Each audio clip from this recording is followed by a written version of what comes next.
My name is Ivan Bernal. I graduated in 2016 from Cal State Fullerton with a bachelor's in mechanical engineering. So since then, I've worked at several different companies, starting kind of in engineering, so working with Procter & Gamble as a project engineer. So a little bit of mechanical engineering, but more focus on project management. After that, I spent some time switching industries to a construction and architecture firm, doing project management. And then after that, changing industries again to healthcare IT, getting more into the tech field. And then from there, continuing project management, but in an entirely new field of fintech, where I no longer do classic kind of on-paper mechanical engineering, but still apply a lot of my critical thinking skills and all of the project management skills I've acquired over the years. So I grew up in Fullerton. I went to school, elementary school, junior high and high school in Fullerton, and college as well. And my parents both are immigrants from Mexico. So growing up, I think we didn't have a lot, given that we were all kind of just trying to get the lay of the land. My parents were learning English. I was learning both languages as I was growing up. So immediately after college, I started working with Procter & Gamble in Kansas City.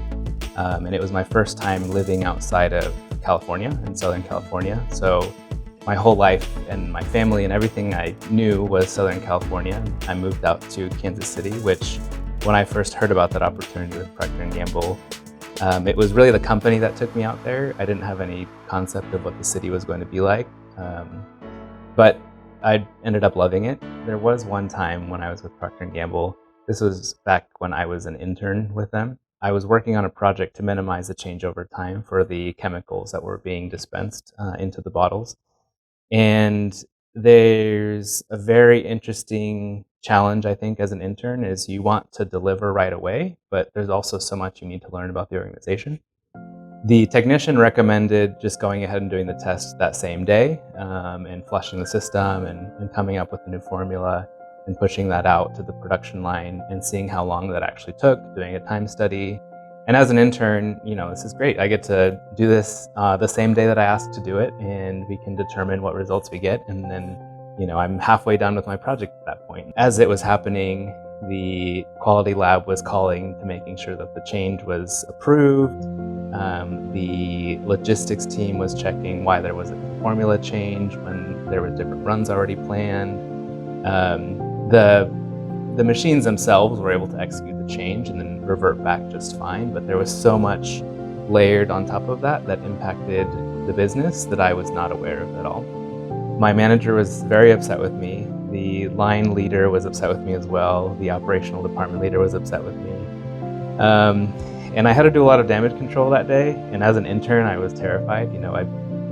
I was maybe a month in and I was like, well, I guess this is it. I'm leaving Kansas City. I'm going back to California and I'll try again somewhere else. But I took it upon myself to go directly to the operational department leader, say, yes, I messed up. I'm sorry. I want to better understand what impact this had to the business.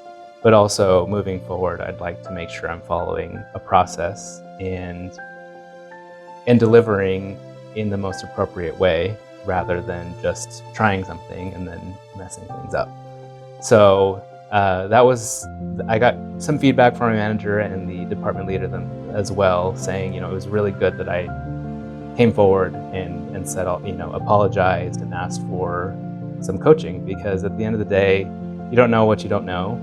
You don't know processes, you don't know the business until you really, with time or by asking, hey, is this the right way to do this?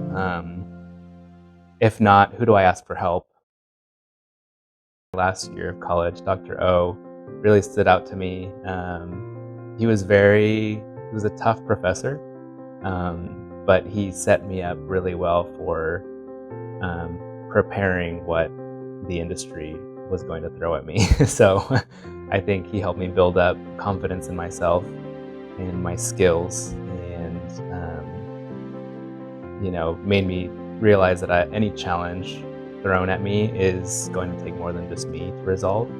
When I graduated, it was I had a job with Procter & Gamble. I shared that information with him, and he was, super excited for me. It was a great company, and it was nice to get that and hear from him, that he was excited for me, and after working hard in his class and having kind of that recognition towards the end as well.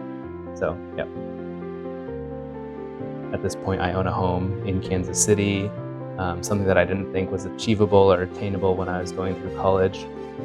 I'm married, so my husband and I also have a dog, and it's just kind of, a lot of things are falling into place, and it's been in different ways because of these different learning experiences and just the lifelong learning that I've attached myself to.